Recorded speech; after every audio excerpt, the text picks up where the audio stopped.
Chapter 28 of Treasure Island. Treasure Island by Robert Louis Stevenson. Part 6. Captain Silver. Chapter 28. In the Enemy's Camp. The red glare of the torch, lighting up the interior of the blockhouse, showed me the worst of my apprehensions realized. The pirates were in possession of the house and stores. There was the cask of cognac. There were the pork and bread, as before, and what tenfold increased my horror, not a sign of any prisoner.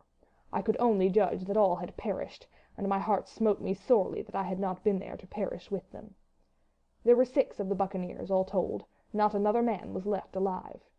5 of them were on their feet, flushed and swollen, suddenly called out of the first sleep of drunkenness. The 6th had only risen upon his elbow. He was deadly pale, and the blood-stained bandage round his head told me that he had recently been wounded, and still more recently dressed. I remembered the man who had been shot, and had run back among the woods in the great attack, and doubted not that this was he. The parrot sat, preening her plumage, on Long John's shoulder. He himself, I thought, looked somewhat paler and more stern than I was used to. He still wore the fine broadcloth suit in which he had fulfilled his mission, but it was bitterly the worse for wear, daubed with clay, and torn with the sharp briars of the wood. "So," said he, "here's Jim Hawkins, shiver my timbers. Dropped in like, eh? Well, come, I take that friendly." And thereupon he sat down across the brandy cask, and began to fill a pipe. "Give me the loan of the link, Dick," said he, and then, when he had a good light, "That'll do, lad. he added, Stick the glim in the wood heap. And you, gentlemen, bring yourselves too. You needn't stand up for Mr. Hawkins. He'll excuse you, you may lay to that. And so, Jim," stopping the tobacco, "here you were, and quite a pleasant surprise for poor old John. I see you were smart when I first set eyes on you, but this here gets away from me clean, it do." To all this, as may well be supposed, I made no answer. They had set me with my back against the wall, and I stood there, looking Silver in the face, pluckily enough, I hope, to all outward appearance, but with black despair in my heart. Silver took a whiff or two of his pipe with great composure, and then ran on again. "Now, you see, Jim, so be as you are here," says he, "I'll give you a piece of my mind. I've always liked you, I have, for a lad of spirit, and the picter of my own self when I was young and handsome. I always wanted you to jine, and take your shine, and die a gentleman, and now, my cock, you've got to. Captain Smollett's a fine seaman, as I'll own up to any day, but stiff on discipline. Duty is duty, says he, and right he is. Just you keep clear of the captain.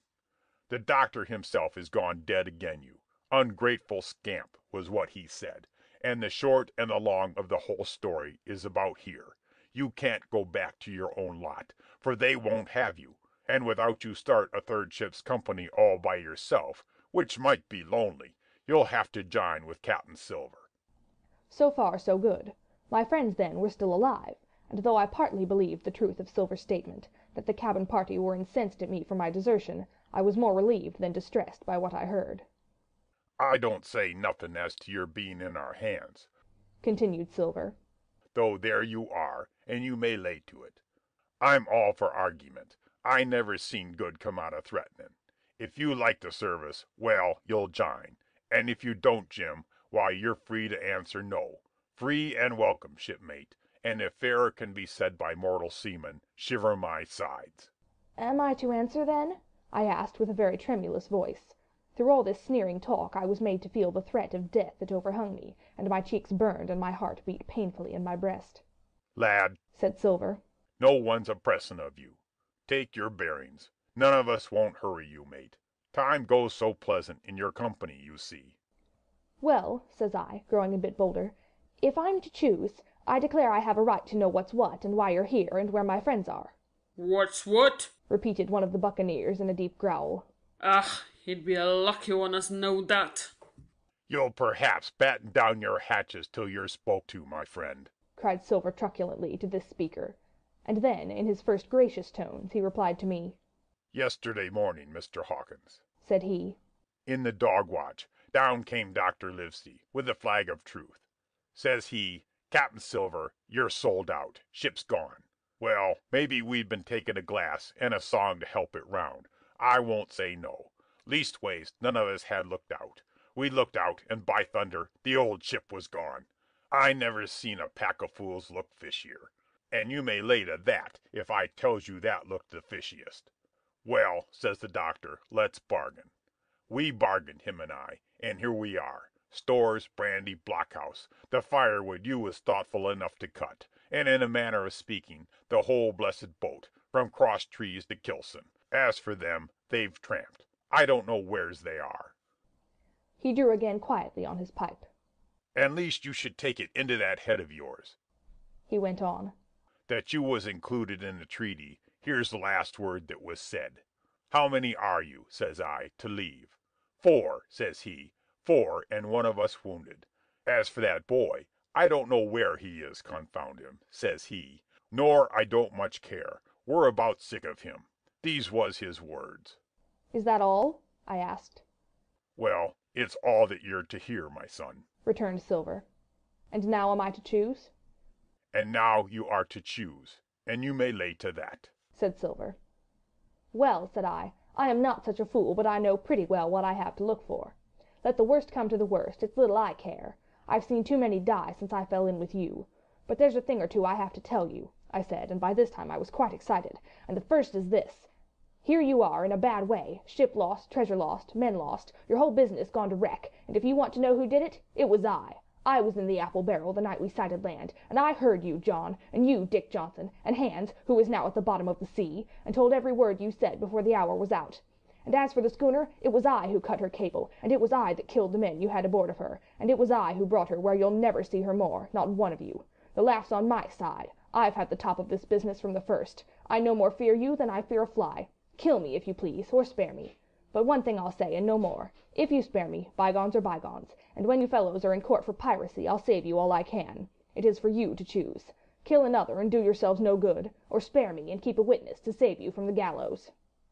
I stopped, for I tell you I was out of breath, and to my wonder not a man of them moved, but all sat staring at me like as many sheep. And while they were still staring, I broke out again. And now, Mr. Silver, I said, I believe you're the best man here, and if things go to the worst, I'll take it kind of you to let the doctor know the way I took it. I'll bear it in mind, said Silver, with an accent so curious that I could not for the life of me decide whether he was laughing at my request, or had been favourably affected by my courage. I'll put one to that, cried the old mahogany-faced seaman, Morgan by name, whom I had seen in Long John's public-house upon the quays of Bristol. It was him that knowed Black Dog. Well, and see here, added the sea-cook. I'll put another again to that, by thunder, for it was this same boy that faked the chart from Billy Bones. First and last, we split upon Jim Hawkins. Then here goes, said Morgan with an oath, and he sprang up, drawing his knife as if he had been 20. Avast there, cried Silver. Who are you, Tom Morgan? Maybe you thought you was captain here, perhaps.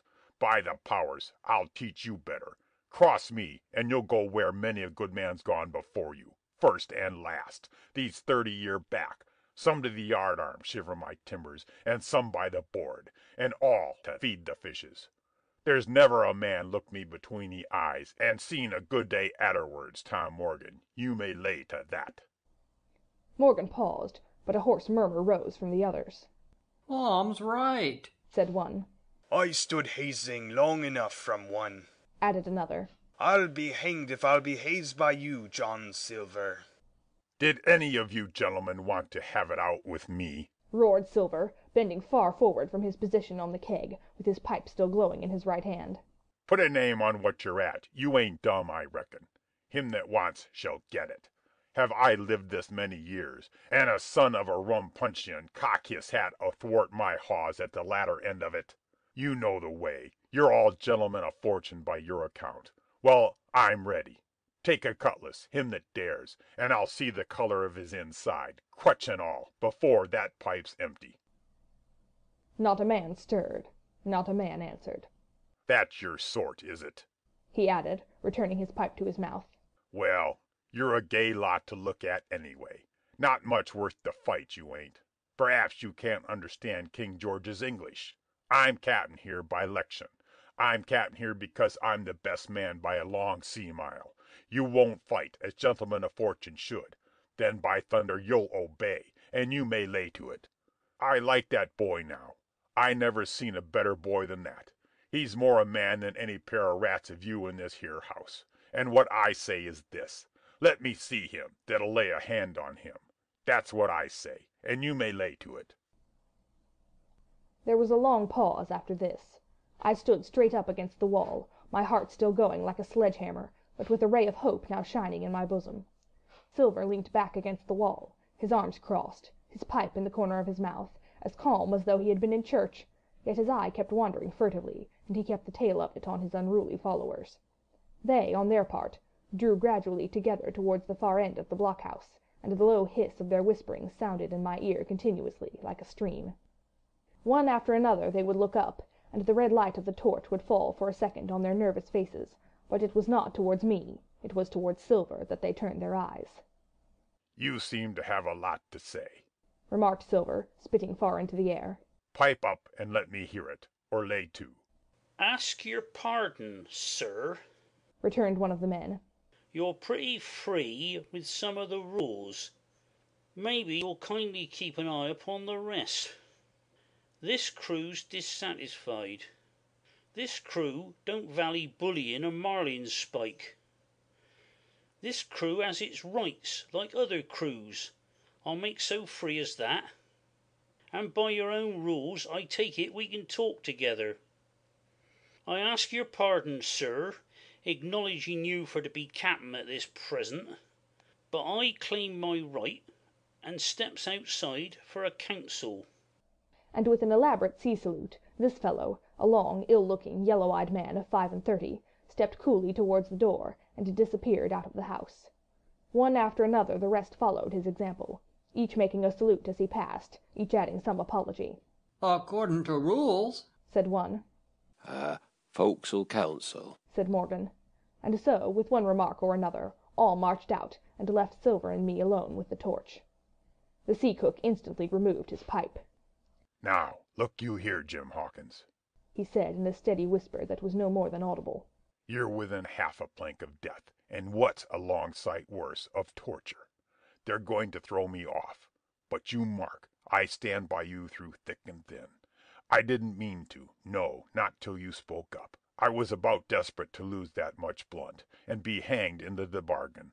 But I see you was the right sort. I says to myself, you stand by Hawkins, John, and Hawkins'll stand by you. You're his last card, and by the living thunder, John, he's yours. Back to back, says I. You save your witness, and he'll save your neck." I began dimly to understand. "You mean all's lost?" I asked. "Aye, by gum I do," he answered. "Ship's gone, neck gone. That's the size of it. Once I looked into that bay, Jim Hawkins, and seen no schooner. Well, I'm tough, but I gave out. As for that lot and their counsel, mark me, they're outright fools and cowards. I'll save your life, if so be as I can, from them. But see here, Jim, tit for tat, you save Long John from swinging." I was bewildered. It seemed a thing so hopeless he was asking. He, the old buccaneer, the ringleader throughout. "What I can do, that I'll do," I said. "It's a bargain," cried Long John. "You speak up, Plucky, and by thunder I've a chance." He hobbled to the torch, where it stood propped among the firewood, and took a fresh light to his pipe. "Understand me, Jim," he said, returning. "I've a head on my shoulders, I have. I'm on Squire's side now. I know you've got that ship safe somewheres. How you done it, I don't know, but safe it is. I guess Hans and O'Brien turned soft. I never much believed in neither of them. Now you mark me. I ask no questions, nor I won't let others. I know when the game's up, I do, and I know a lad that's staunch. Ah, you that's young. You and me might have done a power of good together."